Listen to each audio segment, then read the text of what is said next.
Hey everybody, J.M. Mannion here, and I couldn't be more excited to be standing here right now.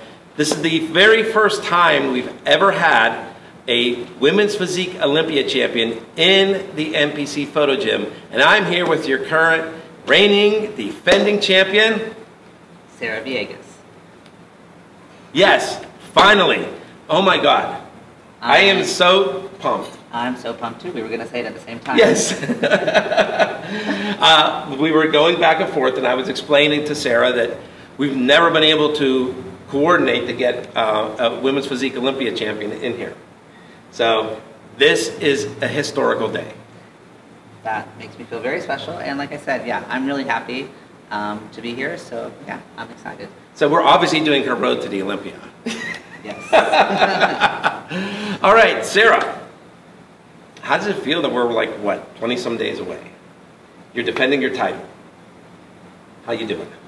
I am, to say I'm doing great is, I'm doing great.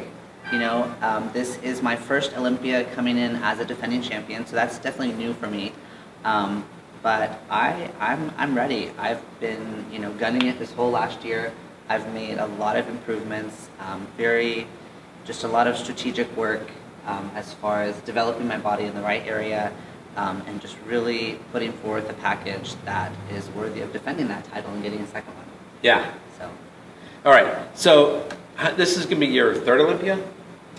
This will be actually my fourth. Fourth. Uh-huh. Okay. Yeah. All right.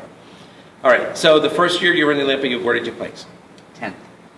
The next year you placed? Second. And then? Last year, obviously, I won. I got got first. It. Yes. Uh-huh. Okay. Now, there was a lot of people that were split between you and Shanique, and did you ever have a feeling that you coming in second that you might not be able to win it because just going by what people were saying and stuff, or were you confident that you could do that? I was really confident, and for example, my first Olympia I got 10th, and I was not happy with the placing because I was not happy with the package that I brought, because I knew what my potential was and how I performed. So when I got second, it was, I could taste it. Yeah. I was so close, and I knew, and that was only my second Olympia, my second year as a pro, so I knew that I was still just barely even getting my feet wet. So I was definitely very, very confident. Obviously, you never know what's going to happen. Right. And just because you're training hard, well, everybody else is training hard too. Right. But yeah, I was really confident because I knew the work that I was putting in the background, and just, executing and drawing out a plan. I talk about those, two things all the time. But, so yeah, I was really confident. I'm feeling really confident again this year for those same reasons. Just knowing what I need to do to be even better this year. Right. Even though I won last year. So yeah.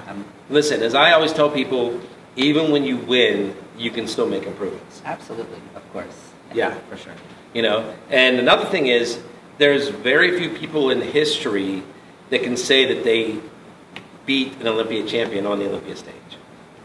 Yeah. That's a very special competitor that's able to do that. Yeah. And it's usually people like you that you've been in it a couple times, and I mean the jump from 10th to second is huge also. Yeah. Within a year. Mm-hmm. Okay. Mm-hmm. And like you said, the fact that you were able to taste it. I mean, when they announced you as the champion last year, what was going through your head? I mean, everybody always says, oh, it's a mix of emotions. I think for me, it was a relief in the sense of everything had come full circle, because we're all in the gym and we do the cardio and we do the dieting and we do the training and we do the posing and, we do all of these things. And so in that moment, you just feel like, okay, you know what? It was so worth it. And not just so worth it, but I did it right. I succeeded, all of right. These things, they did matter, and I was, doing the right thing and stuff. So it was a relief, and obviously a lot of excitement and joy, and all of those emotions that go along with it. But it was really just you feel so satisfied with everything that you've put in, and not just for that prep, but for the years and years and years Right. of building muscle and competing and becoming pro and just going through the whole process. Right. Mhm. Right. So now, and it's not even a full year because it's Yeah, it was it's 10 months. 10 months. Uh-huh. Okay. So what has changed now, if anything, in the last 10 months leading up to this? As far as With training and anything else, or are you just kind of doing the same thing? I think everything has been pretty much the same, just obviously being very, very, very intentional with your training. Obviously, with women's physique, you are expected to be very, muscular and developed, but in the right areas. You don't just want to keep erratically, getting big and, just gaining a bunch of mass everywhere. That's Right. not that's not the point of women's Right. physique. So just looking at my physique as a whole and just pinpointing, specific areas for improvement to just have a more refined package. So, a little bit of changes in the training, but still just be very intentional about every muscle group, every rep, just every single step along the way, just doing it with a lot of purpose to serve the physique for the women's physique division. Right. Right. So, and we were talking beforehand, and I told you, I think you've been doing a great job being ambassador for this division. Thank you. I really appreciate that. And let's talk a little bit about the award that you gave out at the Texas Cup. Yes, Pro. at the Texas Pro. So excuse me, I'm sorry. It's a distinction award. It's called the Sarah Villegas Women's Physique Distinction Award. And where that came from, just out of a place of really wanting to, so women's physique is still kind of, we're young, but we're not new. A couple Right. years ago, we were still considered new. And so I think the category is really starting to get, some wind under its wings, and you have a lot of, talent coming out and just wanting to encourage and promote that division, because I think that unbiasedly here, we are the hardest working girls out there, and just to give some recognition, and like I said, to really drive a spirit of camaraderie and competition, and just really just kind of uplift and promote the division. And Right. It's something that I want to keep. I want it to be an annual award, and just to keep growing it and expanding it, like I mentioned, just in the same way that the division itself continues to grow. So hopefully I can, keep growing it along with the division. Yeah, well, I thought that was great. I mean, a lot of people were talking about it because, a lot of champions don't give back to the sport. And that's, and I'm not just saying Olympia, I'm saying just people that are champions in general, and it's other sports, it's even outside of like bodybuilding and things too. So the fact that you were able to do that, and that you did do that, I thought was fantastic. Yeah, thank you. And that was a good way for me to, like I said, to also kind of, the first recipient, her name was Ashley Jones. She won the Texas Pro. And just to have a connection and actually meet her and engage with her and, Right. and stuff. And so, and I think that kind of stuff trickles down to where, like I said, promoting, we're, fierce competitors, but also, have camaraderie because, we're sisters in this together. And like I said, unbiasedly, I think, we work really hard. And so just to be able to give recognition from within, I think, I hope means a lot to Yeah. a lot of the girls. Yeah, well, I mean, I know a lot of people were talking about it beforehand. Like, I'm talking real talk, not like social media gossip. Like people we talk to in the industry and stuff. Right, So right. A lot of people thought that was really fantastic. Yeah, well, thank you. Yeah. All right, so let's give people a little bit of background on you. So, growing up, did you play sports? I did. I've been pretty athletic. So I did gymnastics for about 10, 12 years. Alongside of that, I also did dance. And then I also kind of did your typical junior high and high school sports, basketball, track and field. I did long and triple jump. So I have a very kind of sports background. I did never get into actual weightlifting. That was not until later. But you did a lot of power sports, basically. Right, yes. Yeah, that's what I say. Yeah. Yeah. So. All right, so how did you get into lifting weights? Actually, when he's now my husband, when I met Ali, and he's also my coach, for that reason, because he's the one who, like I said, even introduced me into weightlifting. And he was like, "Have you ever like thought about competing or like lifting weights or anything?" And I was kind of like, "Oh, not really." But and he, you know, was doing bodybuilding and all Right. that. And so yeah, and I fell in love. I have always been the type to be very competitive. I love a challenge, and that's what I think is so great about bodybuilding is, like you said, even when you win, you know, your body can always be better. There's always room for more development, and so I think that that's what really draws me to the sport is that Right. you're competing against other people, but you're really competing against yourself. Right. And That's so true. So many people don't realize that. Right. It's your best version of you. Exactly. And so, yeah, I fell in love like instantly. And I did my first MPC show in 2016. So, and then now here we are. Look at So, this. 2021, the champ is here. yes. Yes. So, Yep. Now, you guys have a gym, mhm. right? You want to give them a little information on that? Yeah, so we have a private member transformation facility in Dallas, Texas. It's called AFS Premier Fitness. It's a huge place. It's like 50,000 square feet, right in the middle of Dallas in the High Five area. And yeah, we have all of anything that you could imagine, but between like racquetball, basketball, obviously the gym area itself, like the saunas and the steam rooms and stuff like that. But then aside from that, we also have a transformation program where basically people come in and they transform their lives. They Oh, nice. either want to lose like a significant amount of body fat, or they go from thin and they want to build up. And you know,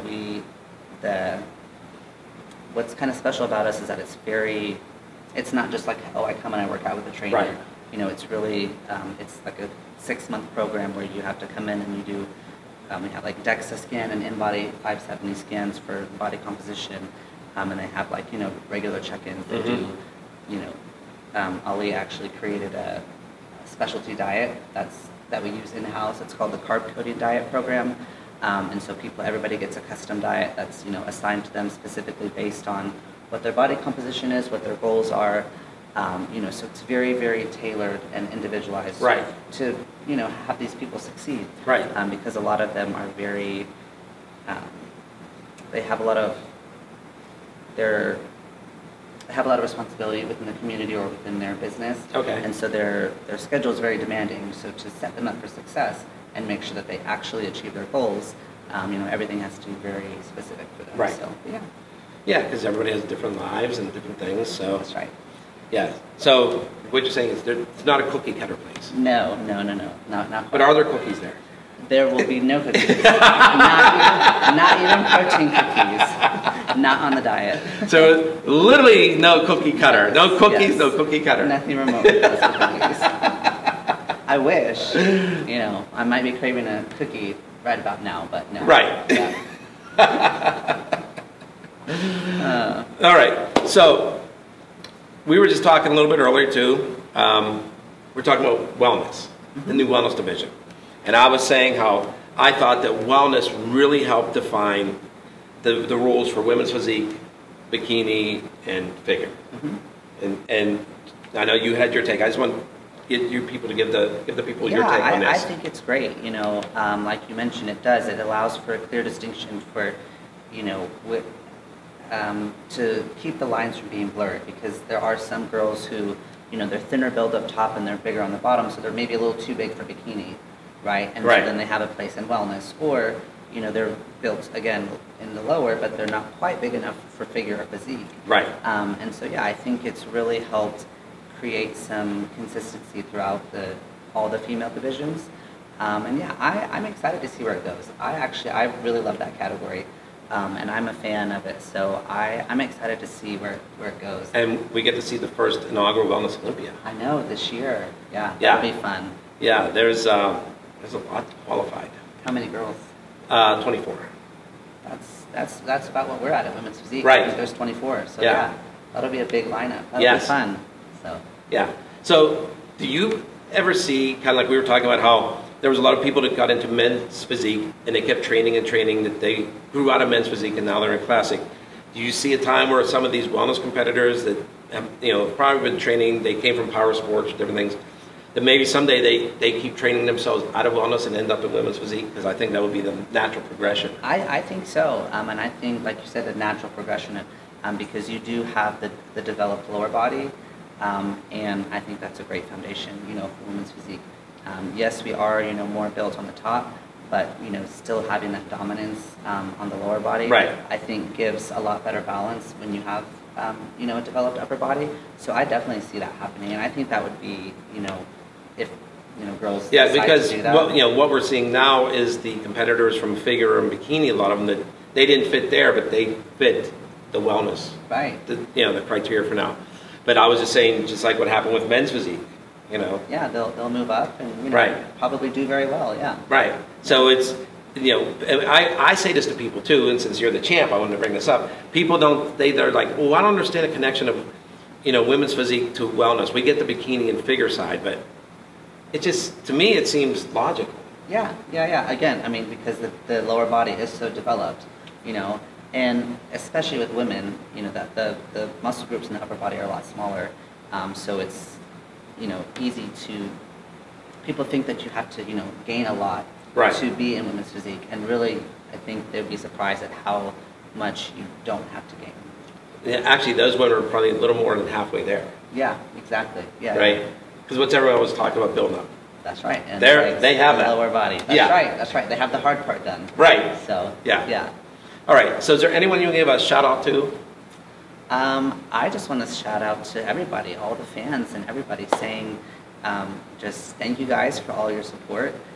Thank you guys for making bodybuilding great, and for making, like last year when we had the Olympia, I know a lot of people watched from online and things like that, and so just kind of coming together and keeping bodybuilding alive and loving fitness, and it means a lot to me. I think especially being in the position of the champion, I didn't realize how many people are just so impacted by you being right, in that position. Right. And so that's something that was really cool and different for me this year. So I'm just so appreciative of all of that. And yeah, I'm coming for this year's Olympia. So let's crank out these next 3 weeks and get on stage. All right. That sounds great. All right. So J.M. Manion. Sarah Villegas. We will see her on stage in Orlando, and we'll see the rest of you there as well. And signing out for NPCNewsOnline.com.